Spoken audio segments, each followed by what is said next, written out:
selepas peperangan Khaybar. Sebelum itu dihalalkan. Selepasnya diharamkan oleh Nabi sallallahu alaihi wasallam. Jadi dalam Syiah ada nikah mun'ah, dalam mazhab Syafi'i, mazhab Hanafi ni ada nikah Cina buta kita panggil. Kerana orang nama gitu kena sebut begitulah. Macam mana? Kalau tak sebut Cina buta, sebut kambing datang dia tak erti. Jadi yang baliknya kita beri nama Atisul Musta'ar, kambing datang yang dipinjam. Fa in talaqaha fala junah 'alaihima an yataraja'a in zanna an yuqima hududallah. Maka jika sekiranya dia telah menceraikannya, yakni suami yang berkahwin yang kedua itu telah menceraikannya, maka tidak menjadi kesalahan kepada keduanya. Bekas suami dan janda dia berkahwin semula. Tuhan kata tidak menjadi kesalahan. Menunjukkan orang yang telah bercerai 3 kali setelah berkahwin lain dibenarkan oleh syarak. Ayat ini menguatkan lagi hujah mazhab Syafi'i bahawa perkahwinan itu sah. Perkahwinan itu sah. Cuma pergi buat syarat-syarat itu tidak betul. Syarat itu dihapuskan. In zanna an yuqima hududallah. Jika sekiranya kedua-dua pihak itu kuat, percaya, boleh menegakkan sempadan-sempadan Allah Ta'ala. Yakni kewajipan suami dan isteri. Suami ada kewajipan dia, isteri ada kewajipan dia. Dua-dua tu ada kewajipan berlaku. Dan perkara ini adalah amanah yang disebut oleh Nabi SAW dalam wasiatnya ketika Hajjatul Wada'.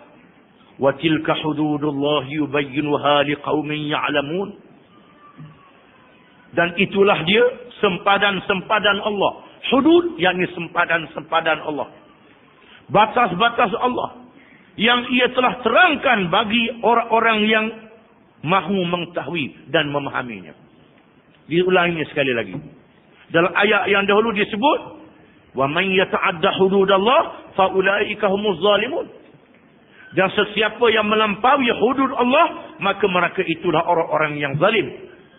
Al-Qurtubi menyebut dalam tafsirnya, hudud Allah Ta'ala ni ialah hukum-hukum Allah yang mengandungi 2 bahagian, iaitu imtithal, iaitulah mengikut perintah Allah, dan ijtinab, iaitulah meninggalkan larangan Allah Subhanahu Wa Ta'ala.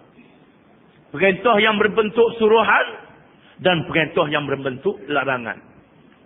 Di antara hudud itu adalah hukum hudud yang dikenali. Memotong tangan pencuri, dia ada kewajipan dia. Dua-dua tu ada kewajipan berlaku.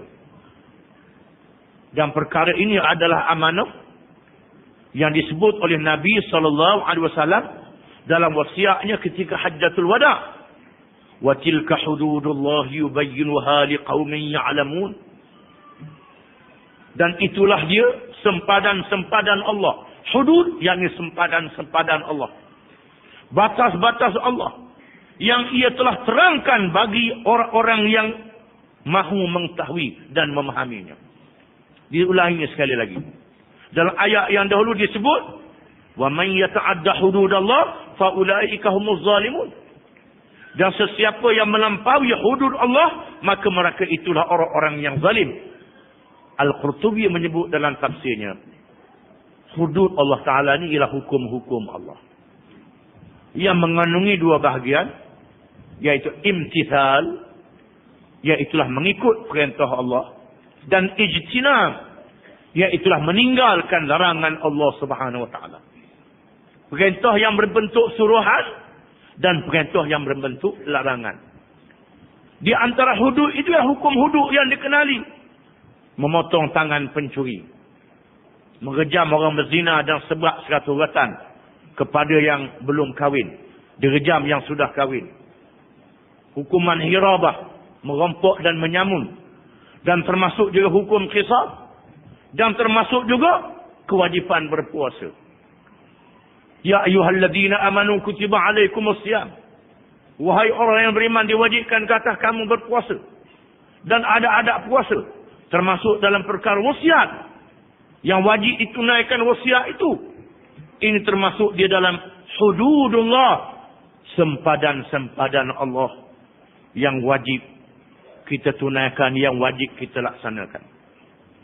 Wa idza talaqtumun nisaa fa balaghna ajalahun fa amsikuhunna bima'rufin